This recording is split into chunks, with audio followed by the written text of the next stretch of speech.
Keeping quiet by Pablo Neruda. ये कविता Pablo Neruda नाम के एक पोएट ने लिखी थी। ये कविता आपसी भाईचारे और जीवन में सफलता के बारे में है।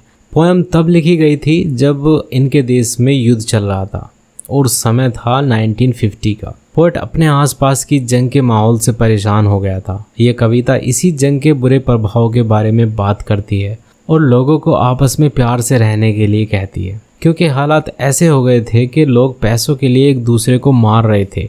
इस कविता में कवि लोगों से ये कहने की कोशिश करता है कि बेहतर होगा कि लोग कुछ समय के लिए जो वो काम कर रहे हैं उस काम को रोककर अपने बारे में सोचें कि वो जो कुछ कर रहे हैं क्यों कर रहे हैं। इस पोएट को विश्वास है कि अगर ऐसा करने से हम सब एक अच्छा संसार अपने लिए बना सकते हैं।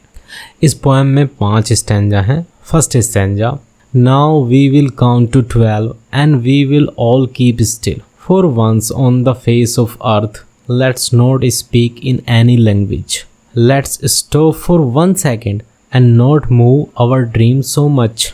इस पहले स्टैंजा में पोएट अपने जो रीडर्स हैं उनसे ये कहता है कि जो काम आप लोग कर रहे हैं उसको थोड़ी देर के लिए रोक दो और बस 12 तक की गिनती गिनो और फिर से गिनो, मतलब थोड़ी देर के लिए खामोश हो जाओ। 12 तक गिनती गिनने का मतलब है जो काम हम रोज़ाना जीवन में करते हैं उसको थोड़ा हम रोक दें। और इस समय जब हमने सब अपना काम रोक दिया है और अब हम कुछ नहीं बोलेंगे, किसी भी भाषा में कुछ नहीं कहेंगे और खामोश रहेंगे। खामोशी पूरे संसार की एक जैसी होती है और ये खामोशी हमें एक दूसरे से जोड़ेगी और भाषा के आधार पर लोग हमको एक दूसरे से अलग करते हैं। इसीलिए हमें खामोश हो जाना चाहिए जिससे कि हमारी एक जैसी भाषा होगी और हम आपस में करीब आ पाएंगे। Second stanza, it would be an exotic moment without rush, without engines we would all be together in a sudden strangeness. Fishermen in the cold sea would not harm whales and the man gathering salt would look at his hurt hands.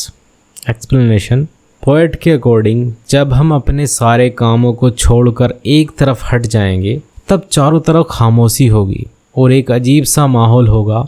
इसके साथ साथ कुछ और चीज़ें भी होंगी, जैसे कोई जल्दी नहीं होगी, कोई मशीन, कोई फैक्ट्री का कोई शोर नहीं होगा। हम सभी इंसान एक साथ एक अनुभव का एहसास करेंगे। ये पल हमें अपने बारे में सोचने का मौका देगा। जैसे मछुआरा जो दिन रात ठंडे समुद्र में व्हेल मछली को मारने का काम करता है और जो इंसान नमक इकट्ठा करने का काम करता है, उसे मौका मिलेगा कि वो अपने घायल हाथों को देख सके जो ज़्यादा काम करने की वजह से चोटिल हो गए हैं। इस खामोशी के समय हम सब ज़रूर ये सोचेंगे कि हम ये सब आखिर क्यों करते हैं, क्यों कर रहे हैं, जो हमारी सोच को बदलने में ज़रूर हमारी मदद करेगा। Those who prepare green wars, wars with gas, war with fire, victory with no survivors, would put on clean clothes and walk about with their brothers in the shade doing nothing. What I want should not be confused with total inactivity. Life is what it is about. I want no luck with death. Explanation, इस stanza में poet उन लोगों के बारे में बात करता है जो लोग नेचर का विनाश करने की कोशिश करते हैं, पेड़ पौधों को काटते हैं। इस तरह के लोग नेचर के खिलाफ जंग लड़ते हैं, हवा को जहरीला बनाते हैं। फैक्ट्री से निकलने वाला धुआं हवा को जहरीला बनाता है। इंसान आपस में लड़ते हैं अपने खुद के विनाश के लिए।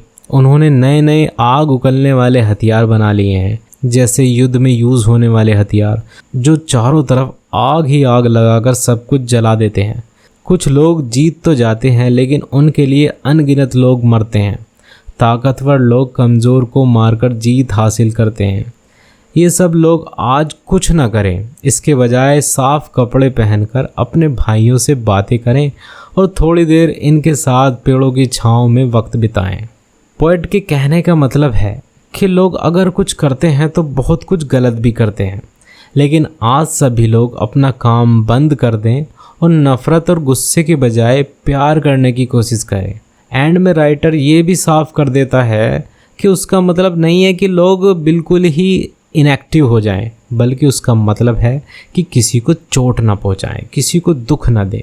If we were not so single minded about keeping our lives moving and for once could perhaps a huge silence might interrupt the sadness of never understanding ourselves and of threatening ourselves with death। इस stanza में poet कहता है कि यदि हम एक जैसे ही न सोचते, मतलब सिर्फ अपने ही बारे में न सोचते, सिर्फ अपने सुख के बारे में ही, सिर्फ अपनी ही ज़िंदगी को सुख शांति से चलाने के बारे में ही न सोचते, तो कुछ समय के लिए हो सकता है सब कुछ अच्छा हो जाता, शांति हो जाती, लेकिन इसको ज़रूर ही रोक दिया जाता, क्योंकि हमारी जो अपने मतलब से भरी सोच है वो हमें कभी अपने आप को समझने का मौका नहीं देती। हम कभी अपने अंदर की आत्मा को इन मतलबी विचारों के साथ में नहीं जान पाएंगे। पोएट कहना चाहता है कि अगर हम कुछ समय के लिए शांत हो जाएं, तो हम अपने दुखों को जान पाएंगे जो हमारे लाइफ का एक हिस्सा है। Perhaps the earth can teach us as when everything seems dead and later proves be alive। Now I will count up to 12 and you keep quiet and I will go। Explanation। ये इस poem का आखिरी stanza है। यहाँ पर writer हमें धरती से सीखने के लिए कहता है कि शायद हम धरती से कुछ सीख सकें, या धरती ही हमें सिखा सके कि शांत कैसे रहते हैं। जैसे नेचर बहुत शांत होता है, देखने पर ऐसा लगता है जैसे सब कुछ मरा हुआ हो, बेजान हो, लेकिन जैसे जैसे समय गुजरता है ये अपने आप में बहुत बड़ा हो जाता है। जैसे पेड़ और पौधे पहले छोटे होते हैं, फिर समय के साथ में बहुत बड़े हो जाते हैं। यहाँ आखिर की लाइंस में पोएट फिर से वही लाइंस दोहराता है कि अब समय आ गया है, हमें 12 तक गिनती गिननी चाहिए और शांत हो जाना चाहिए। यहाँ पर पोएट का अपने रीडर्स को समझाने का काम पूरा हो गया है और वो वहाँ से चला जाता है।